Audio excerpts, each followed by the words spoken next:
ये आकाशवाणी रायपुर है। प्रादेशिक समाचार बुलेटिन के साथ मैं निशा नैयर।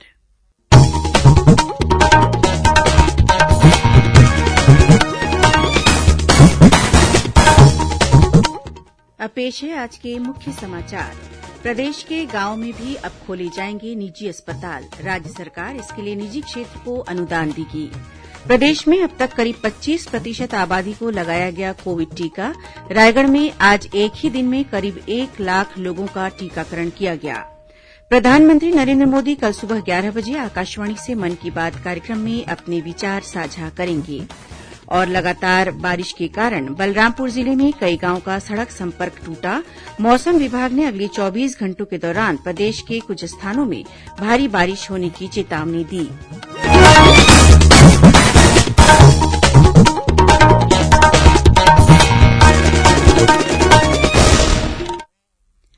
देश भर में 18 वर्ष से अधिक आयु के सभी लोगों के लिए सरकारी केंद्रों में निःशुल्क टीकाकरण अभियान चलाया जा रहा है। आपसे अपील है कि कोविड रोधी टीका जरूर लगवाएं। कोरोना महामारी के प्रति कोई भी लापरवाही न बरतें। जब तक आवश्यक न हो, घर से बाहर न निकलें और इन आसान उपायों का पालन करें। मास्क लगाएं, 2 गज की सुरक्षित दूरी बनाए रखें, बार बार हाथ धोएं और चेहरा साफ रखें। लोगों को कोविड से संबंधित जानकारी देने और उनके मार्गदर्शन के लिए राष्ट्रीय हेल्पलाइन कार्यरत है। छत्तीसगढ़ के लिए हेल्पलाइन नंबर है 104 और 0771 2235 साथ ही राष्ट्रीय हेल्पलाइन नंबर है 1075।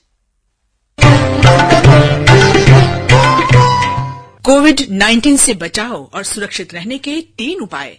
मास्क लगाएं, 2 गज दूरी है जरूरी, सुरक्षित दूरी रखें, हाथ और मुंह साफ रखें। अब समाचार विस्तार से। प्रदेश के गांव में भी अब निजी अस्पताल खोले जाएंगे। इसके लिए निजी क्षेत्रों को राज्य सरकार द्वारा अनुदान दिया जाएगा। मुख्यमंत्री भूपेश बघेल ने ग्रामीण क्षेत्रों में स्वास्थ्य सुविधाओं को और मजबूती प्रदान के लिए निजी क्षेत्र का सहयोग लेने को कहा है। मुख्यमंत्री ने कहा कि ग्रामीण इलाकों में विशेषज्ञ डॉक्टरों की सेवाएं उपलब्ध हो सकें, इसके लिए सभी शासकीय अस्पतालों में स्वास्थ्य सेवाओं के विस्तार के साथ ही स्वास्थ्य अधोसंरचनाओं के निर्माण में निजी क्षेत्र का सहयोग भी लिया जाएगा।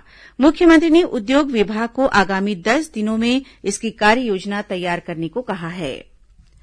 प्रदेश में कोरोना संक्रमण पर नियंत्रण और इसकी रोकथाम के लिए सभी आयु वर्ग के टीकाकरण का काम जोरों पर है। पिछले 5 दिनों में 7,70,804 लोगों को टीका लगाया जा चुका है। कल 25 जून को 2,01,773 लोगों को कोविड रोधी टीके लगाए गए। पहली और दूसरी डोज को मिलाकर प्रदेश में अब तक 84,78,000 से अधिक टीके लगाए जा चुके हैं। प्रदेश की करीब 25% आबादी को कोरोना से बचाव का पहला टीका लगा दिया गया है। रायगढ़ जिले में आज टीकाकरण महाअभियान चलाकर एक दिन में ही 1 लाख लोगों को कोरोना का टीका लगाया गया है। प्रदेश में कोरोना संक्रमण की स्थिति में लगातार सुधार देखा जा रहा है। राज्य में कोरोना संक्रमण की दर घटकर 1.1% पर पहुंच गई है। मार्च के आखिरी सप्ताह में प्रदेश की पॉजिटिविटी दर 8.5% थी। जून माह में अब तक औसत पॉजिटिविटी दर 1.2% रही है। प्रदेश की रिकवरी दर अभी 98% और मृत्यु दर 1.4% है। प्रदेश में कोरोना संक्रमण की शुरूआत से लेकर अब तक 9,72,000 से अधिक लोग संक्रमण से मुक्त हो चुके हैं। प्रदेश में अभी कोरोना के सक्रिय मामलों की संख्या 6,800 से अधिक है। इस बीच बिलासपुर जिला प्रशासन ने कोरोना संक्रमण की स्थिति में सुधार को देखते हुए लॉकडाउन के नियमों में कुछ और छूट दी है। जिला कलेक्टर डॉक्टर सारांश मित्तर ने एक आदेश जारी कर दुकानों को खोलने की समयावधि बढ़ा दी है। अब सभी प्रकार की स्थायी और अस्थायी दुकानें, शॉपिंग मॉल, सुपरमार्केट आदि रात 8 बजे तक खोले जा सकेंगे। रविवार को भी अब लॉकडाउन नहीं रहेगा और इस दिन भी सभी तरह की दुकानें रात 8 बजे तक खोली जा सकेंगी।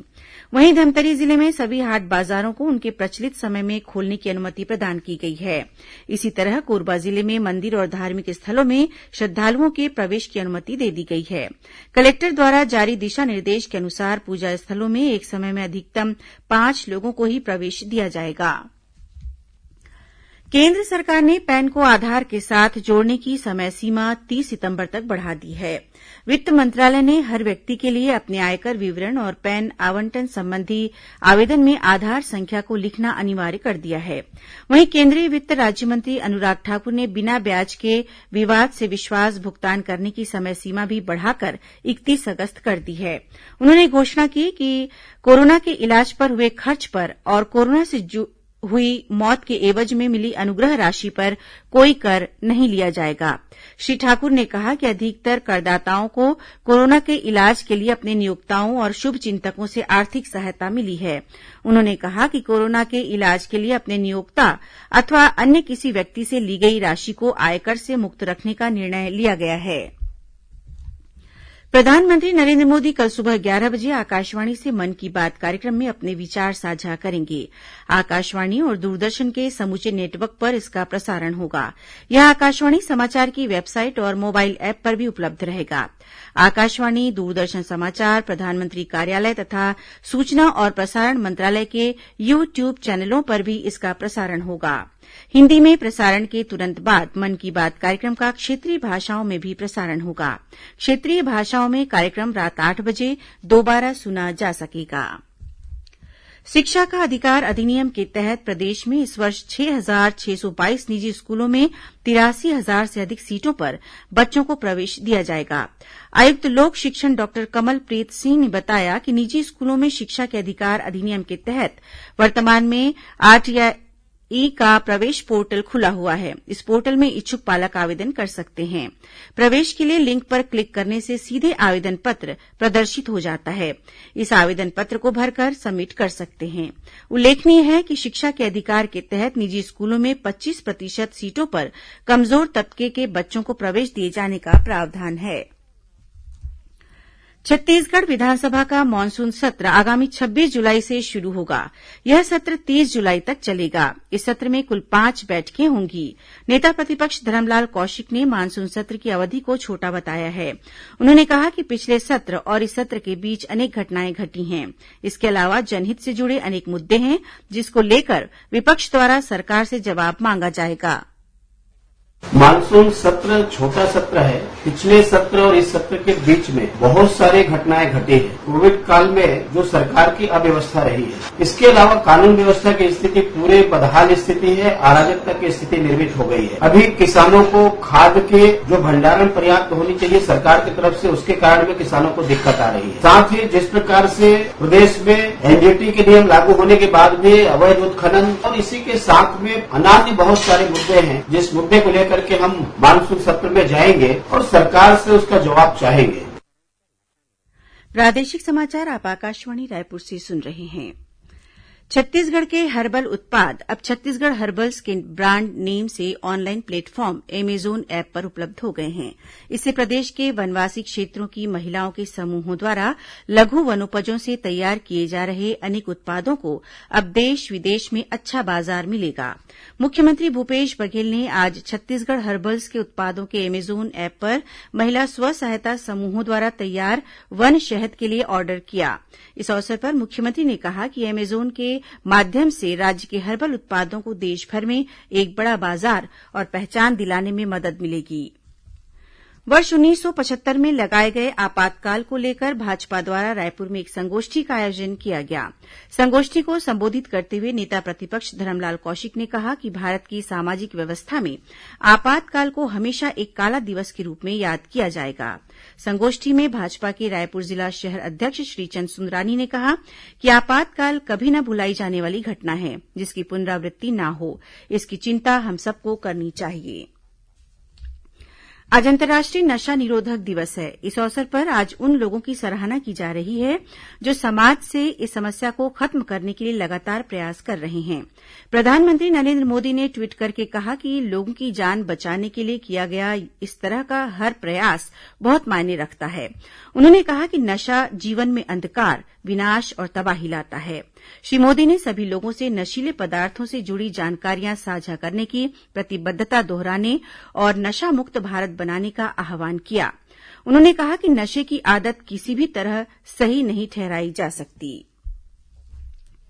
धमतरी से कल्ले तक बड़ी रेल लाइन निर्माण के लिए तैयारियां शुरू हो गई हैं।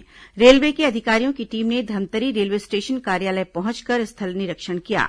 इस दौरान अधिकारियों ने बड़ी रेल लाइन निर्माण को लेकर चर्चा की और रेलवे प्रशासन को इस संबंध में आवश्यक कार्रवाई के निर्देश दिए। रायपुर धमतरी के बीच छोटी रेल लाइन बंद होने के बाद अब धमतरी से कल्ले तक लगभग 55 किलोमीटर बड़ी रेल लाइन के लिए पटरी बिछाने का काम शुरू होगा। इस बीच रेलवे द्वारा 1 जुलाई से लखनऊ रायपुर के बीच स्पेशल ट्रेन शुरू की जा रही है। यह ट्रेन सप्ताह में 2 दिन चला करेगी। नारायणपुर जिले में 3 माओवादियों ने पुलिस के समक्ष आत्मसमर्पण कर दिया।